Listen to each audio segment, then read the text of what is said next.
Taarifa yetu ambapo KTN sasa imefichua njama ya kutisha ya mipango yenye lengo la kusambaratisha maandamano ya Jumatano ya kumbukumbu za mwaka mmoja tangu maandamano ya Gen Z ya mwaka jana.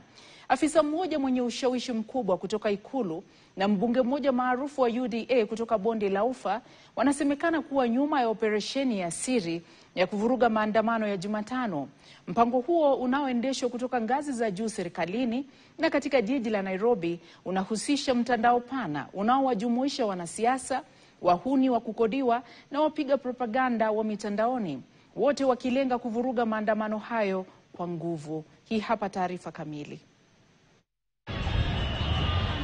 Maandamano yaliyopangwa kufanyika Jumatano na kuongozwa na Gen Z yataadhimisha mwaka mmoja tangu zaidi ya vijana 60 wapoteze maisha yao kutokana na kuupinga mswada wa fedha. Lakini wakati mamia ya vijana wakijiandaa kushuka mitaani, operesheni ya siri ya kuyakwamisha maandamano hayo inaendelea na huenda ikatumbukiza Nairobi kwenye machafuko. KTN imebaini kuwa njama hiyo ya fiche inayoungwa mkono na maafisa wa ngazi za juu katika chama tawala na serikali ya jiji inalenga kuanzisha vurugu na machafuko kwa kisingizio cha kudhibiti umati na kulinda mali. Kikosi cha wahuni nacho kimeandaliwa ili kushambulia hasa wanawake kama njia mojawapo ya kuzua wasiwasi na kuleta hofu.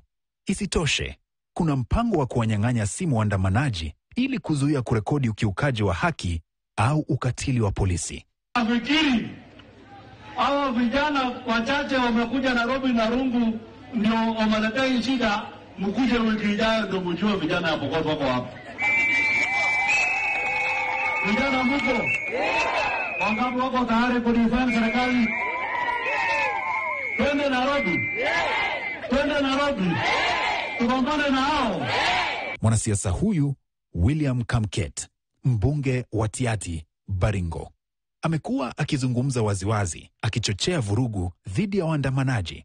KTN imebaini kuwa Kamket anafanya kazi chini ya maagizo ya watu wawili wakuu, afisa kutoka Ikulu na mbunge mwenye ushawishi kutoka Bonde la Ufa, aliye karibu sana na mamlaka ya juu nchini.